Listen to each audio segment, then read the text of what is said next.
அனுசரணை வழங்குவோர். இப்போது 280 ரூபாவுக்கு சிக்னல் 160 கிராம். இலங்கையில் லாபகரமான விலையில் ஒரு பேக்.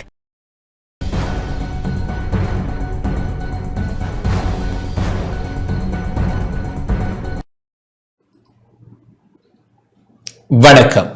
டான் தமிழொலியின் இரவு நேர பிரதான செய்தி அறிக்கையோடு இணைந்திருக்கும் நான் ஜெகநாதன் சஜித். முதலில் தலைப்புச் செய்திகள்.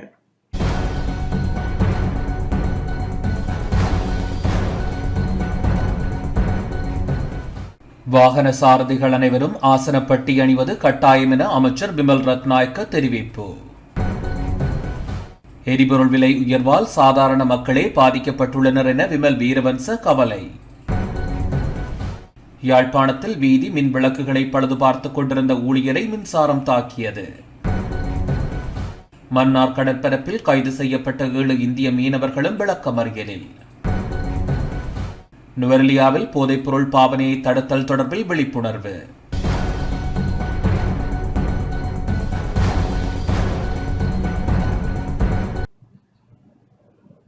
தொடர்வது முதன்மை செய்தி.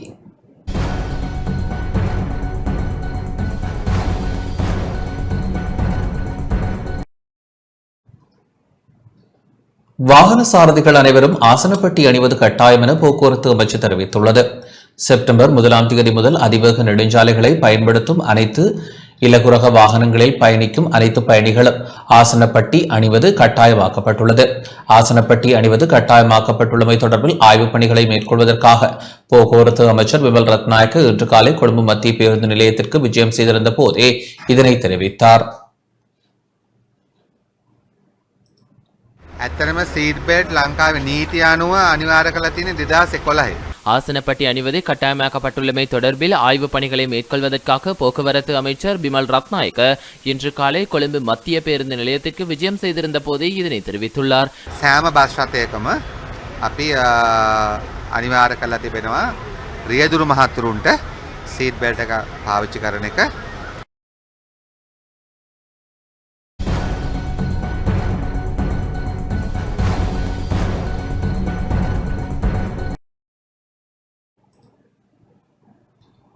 அதிக விலைக்கு அரிசி விற்பனை செய்பவர்களை கண்டறியும் சட்ட நடவடிக்கை முன்னெடுக்கப்பட்டுள்ளது. அரிசிக்கு கட்டுப்பாட்டு விலை நிர்ணயிக்கப்பட்டுள்ளதால் அதிக விலைக்கு அரிசியை விற்பனை செய்யும் வியாபாரிகளை கண்டறிந்து சட்ட நடவடிக்கை எடுக்கப்படும் என நுகர்வோர் விவகார அதிகார சபை தெரிவித்துள்ளது. அரிசிக்கான கட்டுப்பாட்டு விலை வர்த்தமானி மூலம் அமுல்படுத்தப்பட்டுள்ளமையினால் அரிசியை உரிய விலையை விட அதிக விலைக்கு விற்பனை செய்வது தடை செய்யப்பட்டுள்ளதாக நுகர்வோர் விவகார அதிகார சபை தெரிவித்துள்ளது. இதன்படி அதிக விலைக்கு அரிசியை விற்பனை செய்பவர்களை கண்டுபிடிக்க சோதனை நடவடிக்கை மேற்கொள்ளப்படும் எனவும் அதிக விலைக்கு அரிசியை விற்பனை செய்பவர்கள் தொடர்பில் பாவனையாளர்கள் நுகர்வோர் அதிகார சபைக்கு முறைப்பாடு செய்ய முடியும் எனவும் தெரிவிக்கப்பட்டுள்ளது. அதன்படி அலுவலக நேரங்களில் 1977 என்ற எண்ணை அழைப்பதன் மூலம் நுகர்வோர் விவகார அதிகார சபைக்கு தகவல் தெரிவிக்க முடியும் என அதிகார சபை தெரிவித்துள்ளது.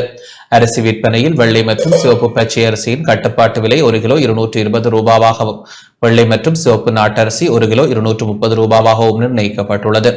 மேலும் வேக வைத்த வெள்ளை மற்றும் சிவப்பு சம்பா 1 கிலோ 240 ரூபாவாகவும் கீரி சம்பா கிலோவிற்கு 260 ரூபாவாகவும் கட்டுப்பாட்டு விலை நிர்ணயிக்கப்பட்டுள்ளது.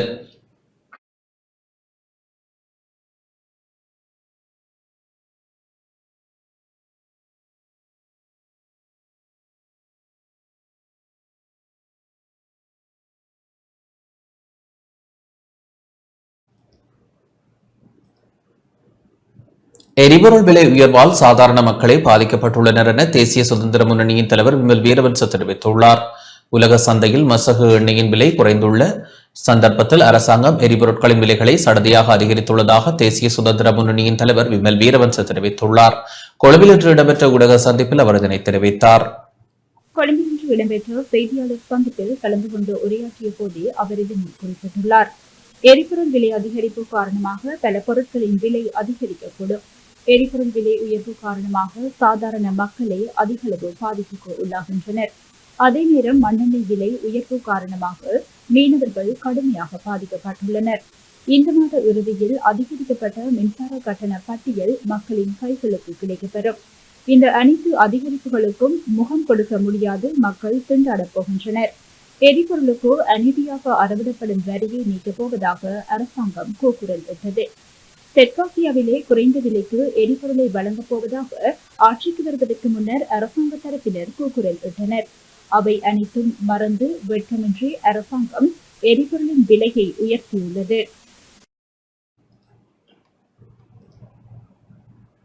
லிட்ரோ சமையல் எரிவாயு விலையில் மாற்றமில்லை என அறிவிக்கப்பட்டுள்ளது. ஜூலை மாதத்தில் லிட்ரோ சமையல் எரிவாயு விலையில் எந்த மாற்றமும் இடம்பெறாது என லிட்ரோ எரிவாயு நிறுவன தலைவர் சன்ன குணவர்த்தன தெரிவித்துள்ளார். இதற்கமைய 12.5 கிலோ லிட்ரோ சமையல் எரிவாயு 3690 ரூபாவிற்கும் 5 கிலோ லிட்ரோ சமையல் எரிவாயு 1482 ரூபாவிற்கும் 2.3 கிலோ லிட்ரோ சமையல் எரிவாயு 694 ரூபாவிற்கும் விற்பனை செய்யப்படும். ஜூலை மாதத்தில் லாப் சமையல் எரிவாயு விலையில் மாற்றம் மேற்கொள்ளப்பட மாட்டாது என லாப் நிறுவனத்தின் பிரதம நிறைவேற்று அதிகாரி கலாநிதி நிரோஷன் ஜே பீரிஸ் தெரிவித்துள்ளார். தற்போது லாப் சமையல் எரிவாயு 12.5 கிலோ சிலிண்டர் 4100 ரூபாவிற்கும் 5 கிலோ சிலிண்டர் 1645 ரூபாவிற்கும் விற்பனை செய்யப்படுகின்றமை குறிப்பிடத்தக்கது.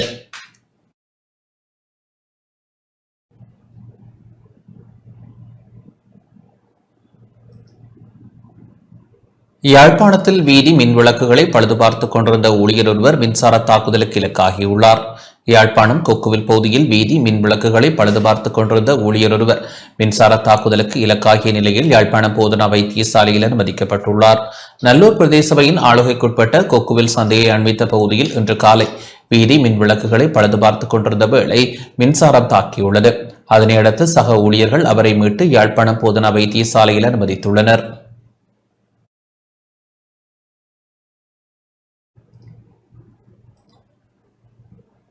இலங்கை கடற்பரப்பில் மீன்பிடியில் ஈடுபட்ட போது கைது செய்யப்பட்ட 7 இந்திய மீனவர்களும் விளக்கமறியலில் வைக்கப்பட்டுள்ளனர். இலங்கை கடற்பரப்பில் மீன்பிடியில் ஈடுபட்ட வேளை கைது செய்யப்பட்ட 7 இந்திய மீனவர்களையும் எதிர்வரும் 11ஆம் தேதி வரை விளக்கமறியலில் வைக்குமாறு மன்னார் நீதவான் இன்று உத்தரவிட்டார். ராமேஸ்வரம் துறைமுகத்திலிருந்து நேற்று காலை மீன்பிடிக்க சென்ற 7 மீனவர்கள் நேற்றிரவு எல்லை தாண்டி மீன்பிடித்த குற்றச்சாட்டில் இலங்கை கடல் பகுதியில் வைத்து கடற்படையினரால் கைது செய்யப்பட்டு தலைமன்னார் கடற்படை முகாமிற்கு அழைத்துச் செல்லப்பட்டனர். மீனவர்களிடம் விசாரணைகளை முன்னெடுத்த கடற்படையினர் இன்று மதியம் மன்னார் கடற்தொழில் திணைக்கள அதிகாரிகளிடம் ஒப்படைத்தனர். கடற்தொழில் திணைக்கள அதிகாரிகளை தமது விசாரணைகளின் பின்னர் இன்று மாலை மன்னார் நீதிமன்றில் ஆஜர்படுத்தினர். விசாரணைகளை மேற்கொண்ட மன்னார் நீதவான் 7 இந்திய மீனவர்களையும் எதிர்வரும் 11ஆம் தேதி வரை விளக்கமறியலில் வைக்குமாறு உத்தரவிட்டார்.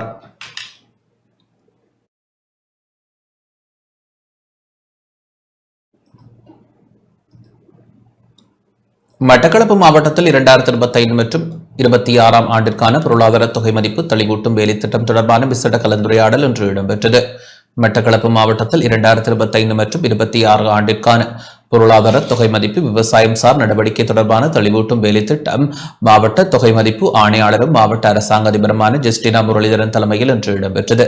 மாவட்ட புள்ளி விவரவியல் ஆளர் டி ஜெய்தனின் ஏற்பாட்டில் பழைய மாவட்ட செயலக மாநாட்டு மண்டபத்தில் இக்கலந்துரையாடல் இடம்பெற்று தொகை மதிப்பு மற்றும் புள்ளி விபர திணைக்களம் நிதி திட்டமிடல் மற்றும் பொருளாதார அபிவிருத்தி அமைச்சின் அனுசரணையில் தொகை மதிப்பு ஆணையாளர் பிரதி மற்றும் உதவி தொகை மதிப்பு ஆணையாளர்களை தெளிவூட்டும் நிகழ்வும் விவசாய நடவடிக்கைகளுக்கான விவசாய புள்ளி விபரங்கள் தொடர்பாக தெளிவூட்டல்களும் இதன்போது வழங்கப்பட்டன. விவசாயிகளின் எண்ணிக்கை மற்றும் சதவீதம், விவசாய வீட்டுக்கூறுகளின் எண்ணிக்கை, விவசாயிகள் குழுக்களில் எண்ணிக்கை மற்றும் சதவீதம், நில பயன்பாடு, பருவகால பயிர்கள், கால்நடை வளர்ப்பு போன்ற விடயங்கள் தொடர்பாக மேற்கொள்ள வேண்டிய விடயதானங்கள் பொறுப்பு கூறல் தொடர்பாகவும் கலந்துரையாடப்பட்டது. மாவட்ட தொகை மதிப்பு உதவி ஆணையாளரும் மாவட்ட மேலதிக அரசாங்க அதிபருமான சுதர்ஷினி ஸ்ரீகாந்த், காணி பகுதிக்கான மேலதிக அரசாங்க அதிபர் நவரூப ரஞ்சினி முகுந்தன், தொகை மதிப்பு மற்றும் புள்ளி விவர திணைக்கள பணிப்பாளர்களான HWM ஜாவீர, SH மன்சூர், மாவட்ட செயலக பிரதம கணக்காளர் காயத்ரி ரபேஸ், பிரதேச செயலாளர்கள், கமநல சேவைகள் திணைக்கள பிரதி ஆணையாளர், உதவி பிரதேச செயலாளர்கள் என பலர் கலந்து கொண்டனர்.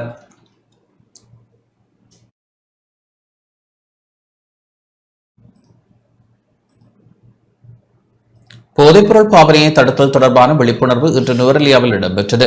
நுவரெலியாவில் போதை ஒழிப்பு மற்றும் போதைப்பொருள் பாவனையை தடுத்தல் தொடர்பான விழிப்புணர்வு நிகழ்வு இன்று முன்னெடுக்கப்பட்டது. வீதி நாடகம் மற்றும் கையில் பதாதைகளை ஏந்தி நுவரெலியா பிரதான தபால் அலுவலகத்திற்கு முன்னால் மாணவர்கள் விழிப்புணர்வு நடவடிக்கையில் ஈடுபட்டனர். இந்த விழிப்புணர்வு நடவடிக்கையானது நுவரெலியா போலீஸ் நிலைய பொறுப்பதிகாரி பிரேமலால் கெட்டியாராட்சியின் கண்காணிப்பின் கீழ் பாடசாலை மாணவர்களால் முன்னெடுக்கப்பட்டது. போதைப்பொருள் பாவனையை எவ்வாறு தடுத்தல், அதிலிருந்து எவ்வாறு விலகி இருத்தல், அதனால் ஏற்படக்கூடிய தீமைகள் தொடர்பில் வீதி நாடகம் காண்பிக்கப்பட்டது. இந்நிகழ்வில் அதிபர்கள், ஆசிரியர்கள், பொதுமக்கள் பங்கேற்றனர்.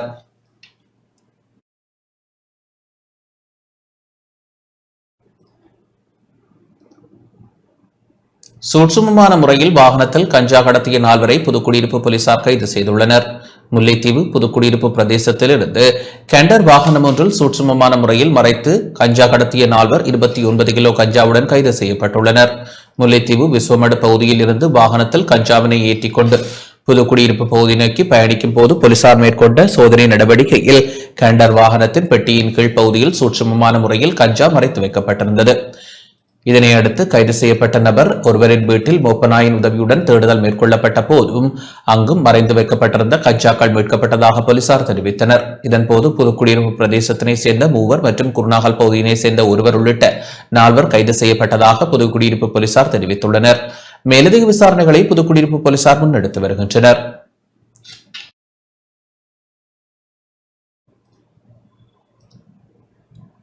திருகோணமலை மூதூரில் முன்பள்ளி ஆசிரியர்களுக்கான வாண்மை விருத்தி செயற்பாடு செயலமர்வு இடம்பெற்றது. முன்பள்ளி ஆசிரியர்களுக்கான வாண்மை விருத்தி செயற்பாடு செயலமர்வு மூதூர் கிளிவெட்டி மகாவித்தியாலயத்தில் இன்று இடம்பெற்றது. முன்பள்ளி கல்வி அபிவிருத்தி முன்பள்ளி சுகாதார அபிவிருத்தி எனும் தொனிப்பொருளின் கீழ் செயலமர்வு இடம்பெற்றது. இதில் மூதூர் பிரதேசத்தை சேர்ந்த 50க்கும் மேற்பட்ட முன்பள்ளி ஆசிரியர்கள் பங்கேற்றனர். முன்பள்ளி ஆசிரியர்களின் ஆளுமையை விருத்தி செய்தல், பிள்ளைகளுக்கு அன்போடு கற்பித்தல், பாகுபாடு காட்டாமல் முன்பள்ளி கற்பித்தலை மேற்கொள்ளல், புதிய விடயங்களுக்கு முன்பள்ளி ஆசிரியர்கள் தயாராகுதல் உள்ளிட்ட பல விடயங்கள் தொடர்பில் விரிவுரை வழங்கப்பட்டது. முன்பள்ளி ஆசிரியர்களுக்கான செயலமர்வில் முன்பள்ளிகளுக்கான திருகோணமலை மாவட்ட பணிப்பாளர் எஸ் மஜூன், மூதூர் வலயக்கல்வி பணிப்பாளர், மூதூர் வலயக்கல்வி அலுவலகத்தின் அதிகாரிகள் கலந்து கொண்டனர். தீயணைப்பு மற்றும் பாதுகாப்பு தொடர்பாக அம்பாறை நீந்த ஊரில் விசேட செயலமர்வு இடம்பெற்றது. தீ விபத்து மற்றும் அது தொடர்பான அனர்த்த நிலைமைகளின் போது தீயணைப்பு மற்றும் பாதுகாப்பு தொடர்பாக சுகாதார உத்தியோகத்தர்கள் ஊழியர்களுக்கான பயிற்சி அம்பாறை நீந்த ஊர் ஆதார வைத்தியசாலையில் இடம்பெற்றது. கல்முனை பிராந்திய சுகாதார சேவைகள் பணிப்பாளர் வைத்திய கலாநிதி திருமதி ஷகீலா இஸ்ஸதீனின் வழிகாட்டலில் பிராந்திய பொது முகாமையாளர் சுகாதார பிரிவின் பொறுப்பு வைத்திய அதிகாரி டாக்டர் AL அஜ்வத்தின் ஒருங்கிணைப்பில் பயிற்சி செயலமர்வு இடம்பெற்றது. நிந்தவூர் ஆதார வைத்தியசாலையின் வைத்தியசாலை அத்தியட்சகர் டாக்டர் MB அப்துல் வாஜித் தலைமையில் இடம்பெற்ற செயலமர்வில் நிந்தவூர் ஆதார வைத்தியசாலை உத்தியோகத்தர்கள் மற்றும் ஊழியர்கள் மற்றும் கல்முனை பிராந்தியத்தில் உள்ள வைத்தியசாலை உள்ளிட்ட சுகாதார நிறுவனங்களிலிருந்து குறித்த பயிற்சி செயலமர்விற்காக தெரிவு செய்யப்பட்ட உத்தியோகத்தர்கள் ஊழியர்கள் என பலர் கலந்து கொண்டனர். வைத்தியசாலை உள்ளிட்ட சுகாதார நிறுவனங்களில் தீ விபத்து மற்றும் அது தொடர்பான அனர்த்தங்கள் இடம்பெறுகின்ற போது அதனை கட்டுப்படுத்துவது, உயர் உடைமைகளை பாதுகாப்பது தொடர்பாக விளக்கம் அளிக்கப்பட்டது. செய்முறை பயிற்சிகளும் இதன்போது வழங்கப்பட்டன. பிராந்தியத்தர முகாமைத்துவ மற்றும் சுற்றுச்சூழல் தொழிற்சார் உணவு பாதுகாப்பு பொறுப்பு வைத்திய அதிகாரி டாக்டர் ASM பௌசாத், கல்முனை மாநகர சபை தீயணைப்பு பிரிவு உத்தியோகத்தர் ஏயர் ஹே பிஹார் ஆகியோர் நிகழ்வில் வளவாளர்களாக கலந்து கொண்டனர்.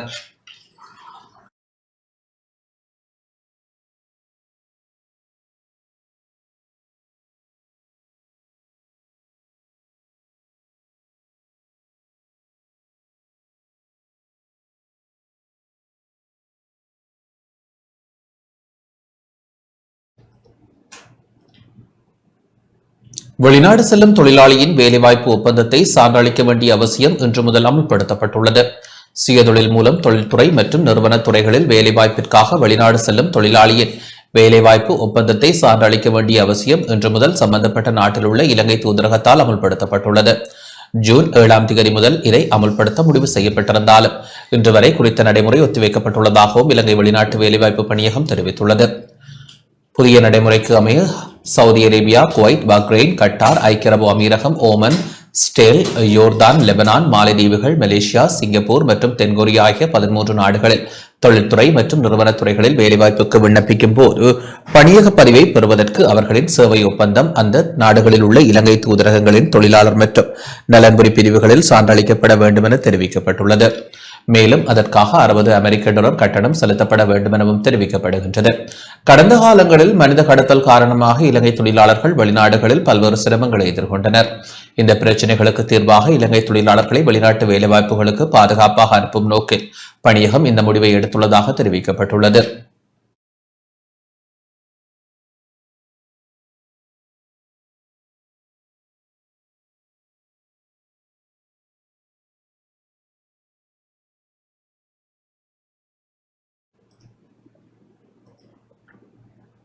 உமா ஓயா திட்டத்தில் பாதிக்கப்பட்ட மக்களுக்கு நிவாரணம் வழங்க நடவடிக்கை எடுக்கப்படும் என பெருந்தோட்ட அமைச்சர் தெரிவித்துள்ளார்.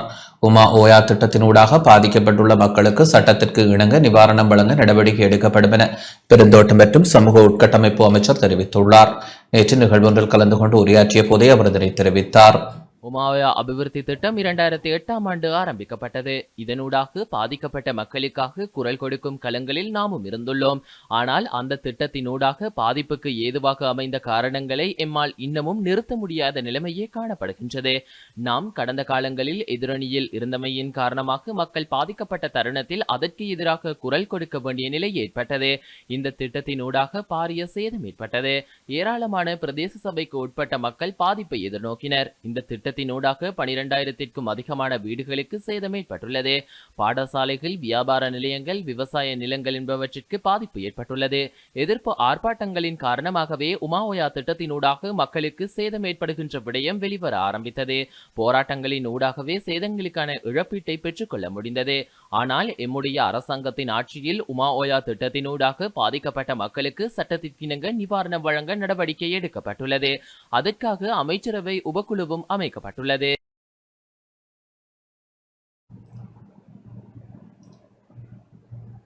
ஜூன் மாதத்தில் 70% நீர் மின்சாரம் உற்பத்தி செய்யப்பட்டுள்ளது.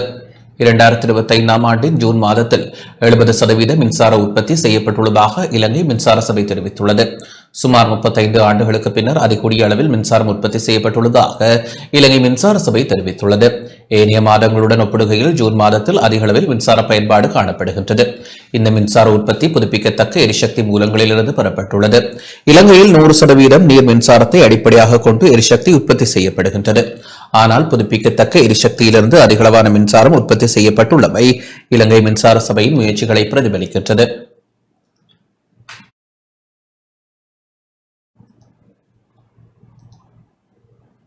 நாடாளுமன்ற உறுப்பினர் செல்வம் அடைக்கலநாதன் தலைமையிலான குழுவினர் யாழ்ப்பாணம் இந்திய துணை தூதுவரை சந்தித்துள்ளனர். தமிழீழ விடுதலை இயக்கத்தின் தலைவரும் நாடாளுமன்ற உறுப்பினருமான செல்வம் அடைக்கலநாதன் தலைமையிலான குழுவினர் யாழ்ப்பாணம் இந்திய துணை தூதுவர் சாய் முரளியை இன்று காலை யாழ்ப்பாணத்தில் சந்தித்து கலந்துரையாடியுள்ளனர். இந்த சந்திப்பில் மன்னார் நகரசபை முதல்வர் டேனியல் வசந்தன், மாந்தை மேற்கு பிரதேச சபை தவிசாளர் ஞானப்பிரகாசம் பிரேம்குமார், வலிகாமம் கிழக்கு பிரதேச சபை தவிசாளர் தியாகராஜான ரோஸ், மன்னார் நகரசபை உறுப்பினர் சிவமாலை ஆரோக்கியநாதன் பிகிராடோ, மன்னார் பிரதேச சபை உறுப்பினர் ரைட்டன் சாந்தினி குரூஸ் மற்றும் கட்சியின் முக்கியஸ்தர்கள் இணைந்து கொண்டனர். இதன்போது மன்னார் மாவட்டத்தில் சுற்றுலாத்துறையை அபிவிருத்தி செய்தல், யாழ்ப்பாணம் சர்வதேச விமான நிலையத்தை அபிவிருத்தி செய்தல், காங்கேசன் துறையில் கப்பல் கட்டுவதற்கு சிறிய நிலையம் ஒன்றை அமைத்தல், மன்னாரில் நவீன முறையில் விளையாட்டு மைதானம் அமைத்தல், மாந்தை மேற்கில் உள்ளக விளையாட்டு மைதானம் ஒன்றை அமைத்தல், மன்னார் பிரதேச சபை பிரிவில் சுற்றுலாத்துறையை மேம்படுத்த தேவையான உதவிகளை வழங்குதல் என பல கோரிக்கைகள் முன்வைக்கப்பட்டன. இவ்வாறு முன்வைக்கப்பட்ட கோரிக்கைகள் மற்றும் வேண்டுகோளை யாழ்ப்பாண இந்திய துணை தூதுவர் ஏற்றுக்கொண்டார்.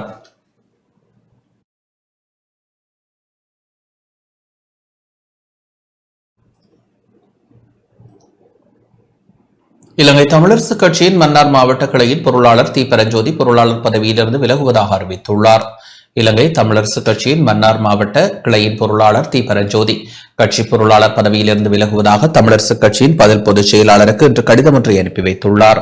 கட்சியின் சிரேஷ்ட உறுப்பினர், முன்னாள் மாவட்ட தலைவர், நானாட்டான் பிரதேச சபையின் முன்னாள் தவிசாளர் என்ற வகையில் தமிழரசு கட்சியின் மன்னார் மாவட்ட கிளை பொருளாளர் பதவியிலிருந்து நான் ராஜினாமா செய்கின்றேன் என்பதை தெரிவித்துக் கொள்கின்றேன்.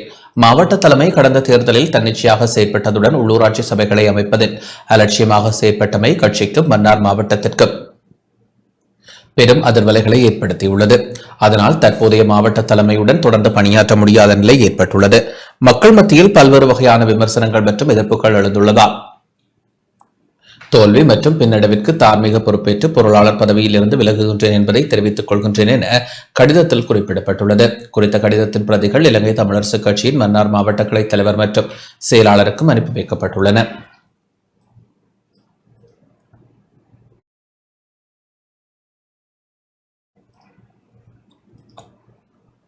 நுவரெலியா ஹேட்டன் நகரசபைக்குட்பட்ட பகுதிகளில் குப்பைகள் உரிய முறையில் அகற்றப்படவில்லை என மக்கள் விசனம் வெளியிட்டுள்ளனர்.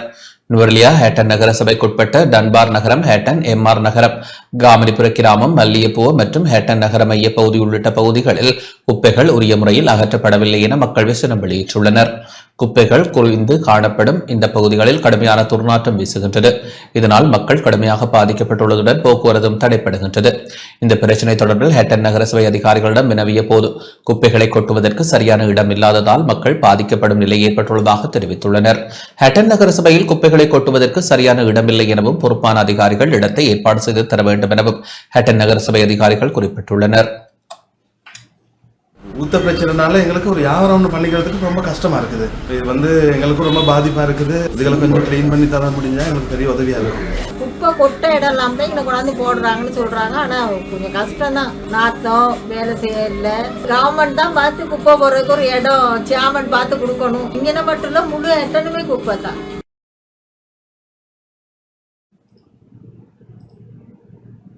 மட்டக்களப்பு ஆரையம்பதி திருநேற்றுக்கேணி கிராமத்தில் பாம்பு தீண்டி குடும்பஸ்தர் உயிரிழந்துள்ளார். மட்டக்களப்பு ஆரையம்பதி திருநேற்றுக்கேணி கிராமத்தில் பாம்பு தீண்டி இரு பிள்ளைகளின் தந்தையான 38 வயதுடைய நபர் உயிரிழந்துள்ளார். தனது வீட்டுக்கு குறித்த நபர் அருகாமையில் உள்ள குளக்கட்டு வழியாக நடந்து கொண்டிருந்த போது அவரை பாம்பு தீண்டியதாக அயலவர்கள் தெரிவித்துள்ளனர். திருநேற்றுக்கேணியில் உள்ள குறித்த நீண்ட காலமாக பராமரிப்பு இன்றியுள்ள குளத்தில் விச ஜந்துக்கள் வாழ்வதாக கிராம மக்கள் சுட்டிக்காட்டுகின்றனர். யோகராசா தில்லைவாசகம் எனும் 2 பெண் பிள்ளைகளின் தந்தையே இவ்வாறு உயிரிழந்துள்ளார். சடலம் ஆரையம்பதி பிரதேச வைத்தியசாலையில் வைக்கப்பட்டுள்ளது. காத்தான்குடி போலீசார் மேலதிக விசாரணைகளை மேற்கொண்டு வருகின்றனர்.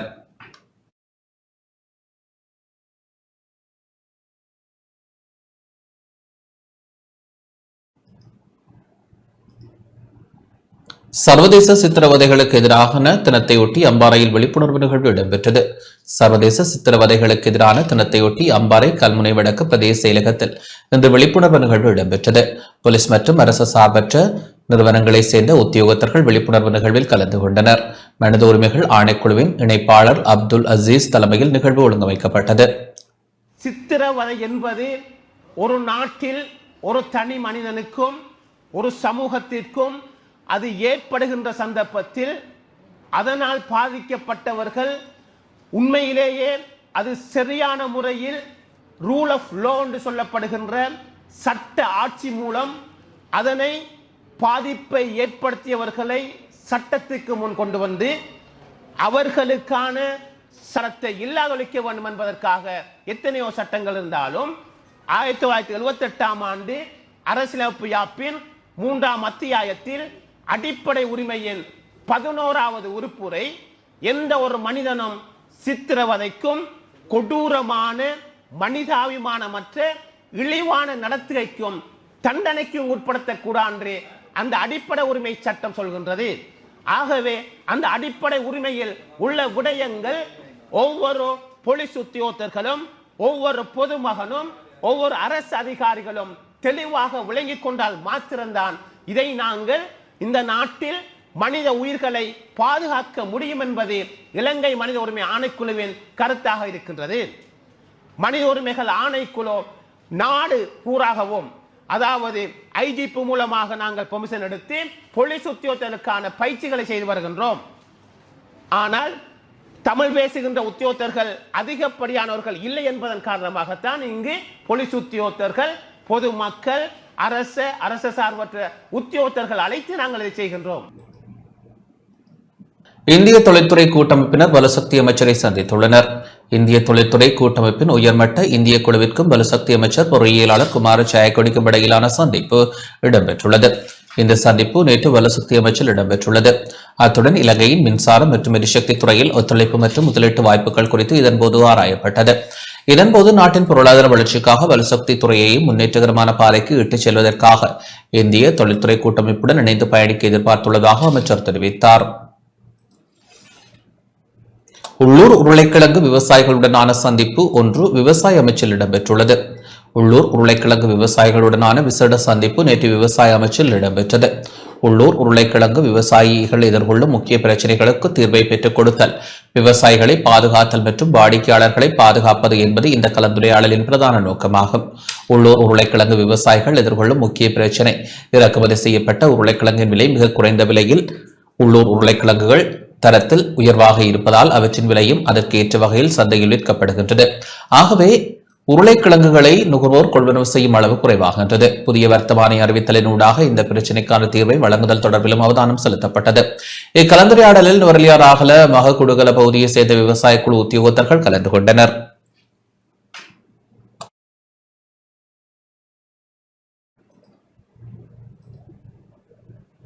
ஸ்ரீலங்கன் ஏர்லைன்ஸ் நிறுவனத்தின் முன்னாள் தலைவர் நிஷாந்த் விக்ரமசிங்க தொடர்ந்து விளக்கமறியலில் வைக்கப்பட்டுள்ளார். விளக்கமறியலில் வைக்கப்பட்டுள்ள ஸ்ரீலங்கா ஏர்லைன்ஸ் நிறுவனத்தின் முன்னாள் தலைவர் நிஷாந்த விக்ரமசிங்கவை ஜூலை 15ஆம் தேதி வரை விளக்கமறியலில் வைக்க கொழும்பு நீதிமன்றம் உத்தரவிட்டுள்ளது. லஞ்ச ஊழல் ஒழிப்பு ஆணைக்குழு அதிகாரிகள் மற்றும் பிரதிவாதிகள் தரப்பு வழக்கறிஞர்கள் முன்வைத்த வாதங்களை பரிசீலித்த பின்னர் நீதிவான் தனுஜா லக்மாலி ஜெயதுங்க இந்த உத்தரவை பிறப்பித்தார். மேலும் அன்றைய தினத்திற்கு முன்னர் விசாரணைகளை முடித்து நீதிமன்றக்கு உண்மைகளை அறிவிக்குமாறு லஞ்ச ஊழல் ஆணைக்குழுவிற்கு நீதிவான் உத்தரவிட்டுள்ளார். ஸ்ரீலங்கா ஏர்லைன்ஸ் நிறுவனத்தின் முன்னாள் தலைவர் நிஷாந்த விக்ரமசிங்க விமான கொள்முதல் தொடர்பான ஊழல் குற்றச்சாட்டுகளுக்காக இலங்கை லஞ்ச ஒழிப்பு ஆணைக்குழுவால் கைது செய்யப்பட்டமை குறிப்பிடத்தக்கது.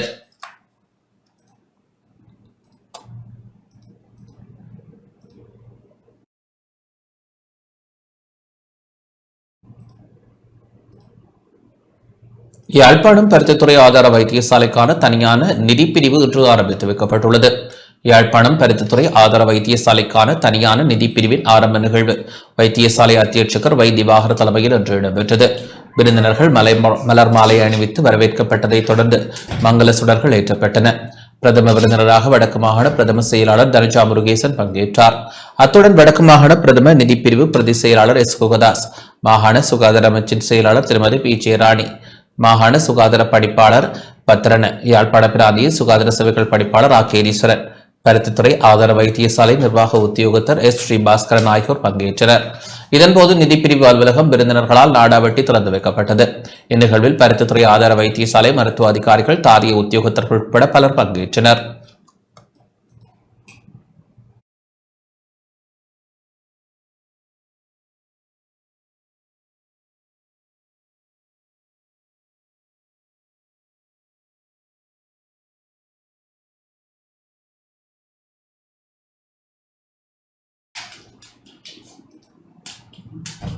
மன்னார் நகரில் உடைக்கப்பட்ட தந்தை செல்வாவின் உருவச்சிலை புனரமைக்கப்பட்டு இன்று திறந்து வைக்கப்பட்டது. மன்னார் நகரில் அமைந்திருந்த தந்தை செல்வாவின் உருவச்சிலை கடந்த வாரம் இனம் தெரியாத நபர்களால் உடைக்கப்பட்ட நிலையில் குறித்த உருவச்சிலை தமிழரசு கட்சியின் மன்னார் கிளையின் ஏற்பாட்டில் புனர் நிர்மாணம் செய்யப்பட்டு இன்று காலை திறந்து வைக்கப்பட்டது. நிகழ்வில் மத தலைவர்கள், இலங்கை தமிழரசு கட்சியின் மன்னார் கிளை தலைவர், முன்னாள் நாடாளுமன்ற உறுப்பினர் சார்ல்ஸ் நிர்மலநாதன், கட்சியின் உறுப்பினர்கள், மன்னார் நகரசபையின் முன்னாள் தவிசாளர் ஞானப்பிரகாசம், ஆண்டனி டேவிட்சன், நகரசபை உறுப்பினர்கள் கலந்து கொண்டனர். தந்தை செல்வாவின் உருவச்சிலைக்கு அஞ்சலி செலுத்தப்பட்ட பின்னர் மத தலைவர்கள், கட்சியின் முக்கியஸ்தர்கள் மாலை அணிவித்து மரியாதை செலுத்தினர். மன்னார் நகர மத்தியில் மாவட்ட செயலகத்திற்கு முன் அமைக்கப்பட்டிருந்த தந்தை செல்வாவின் சிலை கடந்த புதன்கிழமை அதிகாலை இனம் தெரியாத நபர்களால் உடைக்கப்பட்டது. இதுகுறித்து தமிழரசு கட்சியின் மன்னார் கிளை முக்கியஸ்தர்கள் மன்னார் போலீஸ் நிலையத்தில் முறைப்பாடு செய்த நிலையில் சம்பவ இடத்திற்கு வருகை தந்த போலீசார் விசாரணைகளை முன்னெடுத்தனர். விசாரணைகளுக்கு அமைவாக சம்பவத்துடன் தொடர்புடையதாக கருதப்படும் ஒருவர் கைது செய்யப்பட்ட நிலையில் நீதிமன்றின் உத்தரவுக்கு அமைய அவர் விளக்கமறியலில் வைக்கப்பட்டுள்ளமை குறிப்பிடத்தக்கது. மன்னார் நகர பகுதியில் நீண்ட காலமாக இருந்த தந்தை செல்வநாயம் அவர்களுடைய உருவச்சிலையை 24ஆம் தேதி இரவு ஒரு சில விசமிகளால் உடைக்கப்பட்டிருந்தது.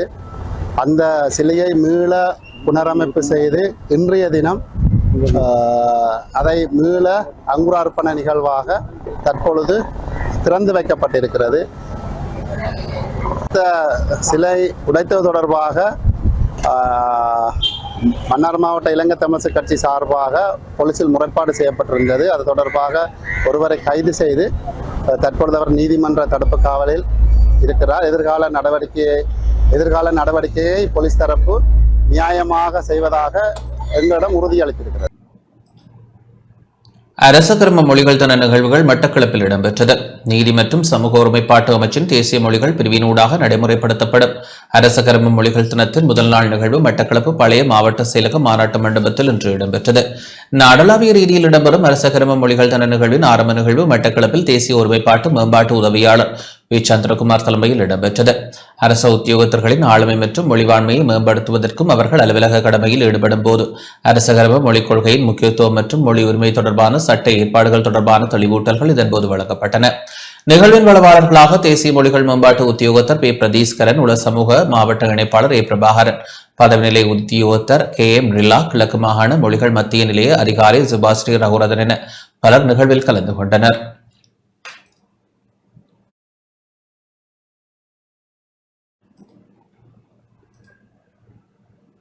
நுளம்பு கட்டுப்பாட்டு தேசிய வாரத்தின் ஆரம்ப நாளான நேற்று மட்டும் 143 பேர் மீது சட்ட நடவடிக்கை எடுக்கப்பட்டுள்ளது.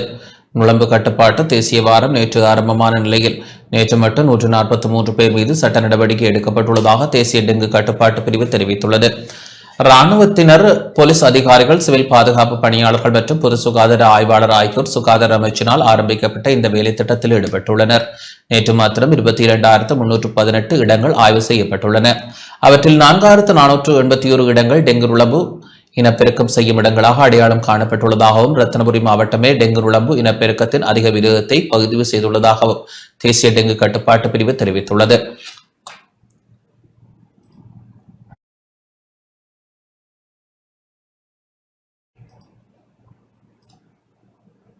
தென்னாப்பிரிக்காவிற்கான இலங்கை உயர்ஸ்தானிகரின் நியமனத்திற்கு உயர் பதவிகள் பற்றிய குழு அனுமதி வழங்கியுள்ளது. தென்னாப்பிரிக்காவிற்கான இலங்கை உயர்ஸ்தானிகராக ஓய்வு பெற்ற ஏர் சீப் மார்ஷல் RAUP ராஜபக்சவின் நியமனத்திற்கு நாடாளுமன்ற உயர் பதவிகள் பற்றிய குழுவில் அனுமதி வழங்கப்பட்டுள்ளது. இந்த குழு பிரதமர் ஹரணி அமரசூரிய தலைமையில் கூடிய போதே இந்த அனுமதி வழங்கப்பட்டது.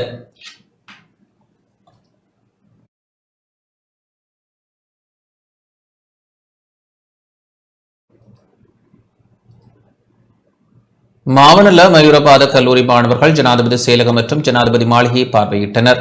மாவனல்ல மயூரபாத கல்லூரி மாணவர்களுக்கு ஜனாதிபதி செயலகத்தால் கல்வி சுற்றுலாவுடன் இணைந்து ஏற்பாடு செய்யப்பட்ட விஷன் நிகழ்ச்சியில் பங்கேற்க இன்று வாய்ப்பு கிடைத்தது. ஜனாதிபதி அலுவலகம், கல்வி அமைச்சு மற்றும் நாடாளுமன்ற தொடர்பாடல் பிரிவு இணைந்து செயற்படுத்தும் இந்த திட்டம் பாடசாலை மாணவர்களுக்கு ஜனாதிபதி அலுவலகம், ஜனாதிபதி மாளிகை, கொழும்பு துறைமுக நகரம் மற்றும் நாடாளுமன்றத்தை தங்கள் கல்வி செயற்பாடுகளுடன் தொடர்புபட்டதாக பார்வையிட வாய்ப்பளிக்கப்பட்டுள்ளது. இந்நிகழ்ச்சியின் போது பிரதமர் ஹரணி அமரசூரிய மாணவர்கள் மற்றும் ஆசிரியர்களுக்கு ஊடகங்களின் பொறுப்புகள், ஊடகத்துறையின் செயற்கை நுண்ணறிவை பயன்படுத்துவதன் முக்கியத்துவம் மற்றும் புதிய கல்வி சீர்திருத்தங்கள் குறித்து விளக்கினார். மேலும் இந்த திட்டத்துடன் இணைந்ததாக கிளீன் ஸ்ரீலங்கா திட்டம் மற்றும் அதன் முக்கியத்துவம் குறித்து மாணவர்களுக்கு விழிப்புணர்வு ஏற்படுத்தப்பட்டது. இந்த திட்டத்துடன் இணைந்ததாக பிரதமர் ஹரணி அமரசூரிய சுற்றுச்சூழல் பாதுகாப்பின் முக்கியத்துவத்தை எடுத்துக்காட்டும் ஒரு நினைவு பரிசாக பாடசாலைகளுக்கு பெறுமதியான மரக்கன்றுகளை வழங்கினார். ஜனாதிபதியின் சிரேஷ்ட மேலதிக செயலாளர் KNM குமாரசிங்கம் மற்றும் முப்படை ஒருங்கிணைப்பு பிரிவின் உதவி பணிப்பாளர் மேஜர் நதிக தங்கொல்ல, மாவனல்ல மயூரபாத கல்லூரி அதிபர் EGPI தர்மதிலக மற்றும் ஆசிரியர்கள் இந்த நிகழ்வில் கலந்து கொண்டனர்.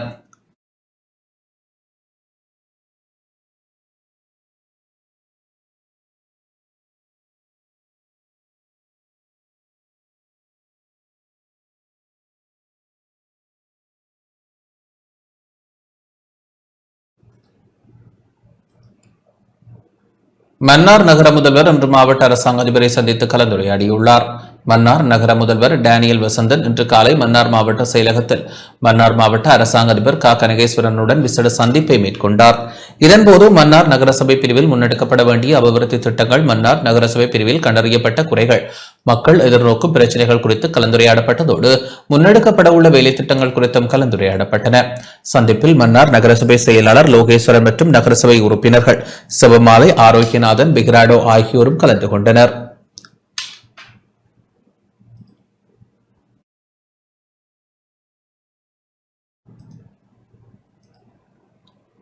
தெஹேத்தகண்டி பிரதேச சபையின் அதிகாரத்தை ஐக்கிய மக்கள் சக்தி கைப்பற்றியுள்ளது. அம்பாறை மாவட்டம் தெஹேத்தகண்டி பிரதேச சபையின் அதிகாரத்தையும் தவிசாளர் பதவியையும் ஐக்கிய மக்கள் சக்தி தலைமையிலான எதிர்க்கட்சி தம்பசப்படுத்தியது. தெஹேத்தகண்டி பிரதேச சபையின் தவிசாளரை தேர்ந்தெடுப்பதற்கான வாக்கெடுப்பு இன்று இடம்பெற்றது. இதன்போது பெரும்பான்மை ஆதரவை பெற்ற ஐக்கிய மக்கள் சக்தி தலைமையிலான எதிர்க்கட்சி ஆட்சியை கைப்பற்றியதுடன் அதன் தவிசாளராக கயான் தர்ஷன் தெரிவு செய்யப்பட்டுள்ளார். வவுனியா கற்குளி பகுதியில் இடம்பெற்ற திருட்டு சம்பவம் தொடர்பில் 3 கைது செய்யப்பட்டுள்ளனர். வவுனியா கற்குளி பகுதியில் உள்ள வீடு ஒன்றில் பட்டப்பகலில் இடம்பெற்ற திருட்டு சம்பவம் தொடர்பில் 3 கைது செய்யப்பட்டுள்ளனர் என போலீசார் தெரிவித்துள்ளனர். குறித்த வீட்டில் வசித்தவர்கள் வெளியில் சென்ற சமயம் வீடு புகுந்த திருடர்கள் சிலிண்டர், லேப்டாப், டேப், கைத்தொலைபேசி, தொலைக்காட்சி போன்ற பெறுமதியான பொருட்களை தேடிச் சென்றுள்ளனர். அதில் தொலைபேசி, லேப்டாப் என்பன தெற்குவத்தை விளையாட்டு மைதானத்தில் இருந்தபோது அப்பகுதியூடாக சென்றவர்கள் அதனை எடுத்து வவுனியா போலீசாரில் ஒப்படைத்தனர். இதனையடுத்து வவுனியா குற்றத்தடுப்பு பிரிவு பொறுப்பதிகாரி தலைமையிலான போலீஸ் குழுவினர் விசாரணைகளை ஆரம்பித்ததுடன் பாதிக்கப்பட்டவர்களும் போலீசார் முறைப்பாடு செய்தனர். இதனையடுத்து 32, 28, 21 வயதுடைய 3 பேர் வவுனியா போலீசாரால் கைது செய்யப்பட்டதுடன் திருடப்பட்ட பொருட்களும் போலீசாரால் மீட்கப்பட்டுள்ளன. மேலதிக விசாரணைகளை வவுனியா போலீசார் முன்னெடுத்துள்ளனர்.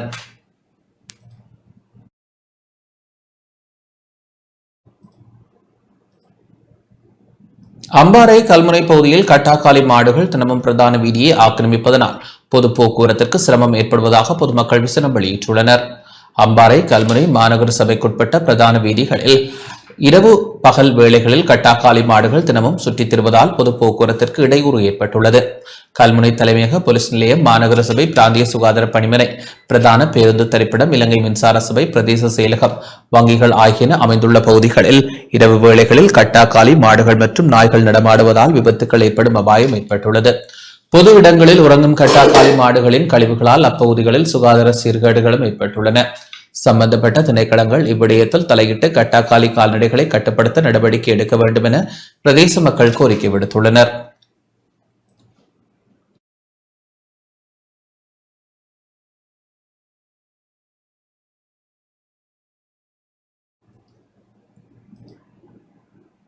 நாட்டின் கட்டடவாக்கத்துறையில் வளர்ச்சி ஏற்பட்டுள்ளது.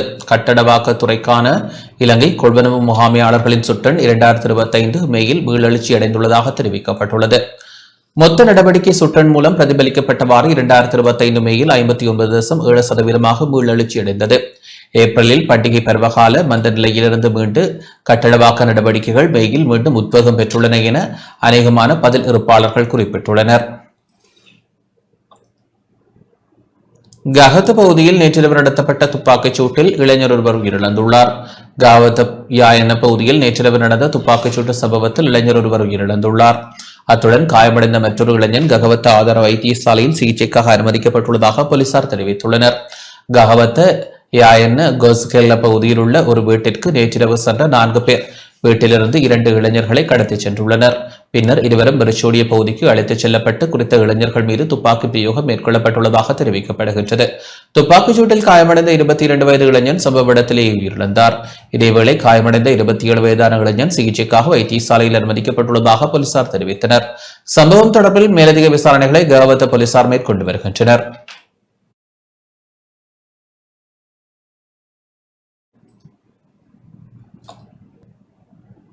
இத்துடன் இந்த செய்தி அறிக்கை நிறைவடைகின்றது. வணக்கம்.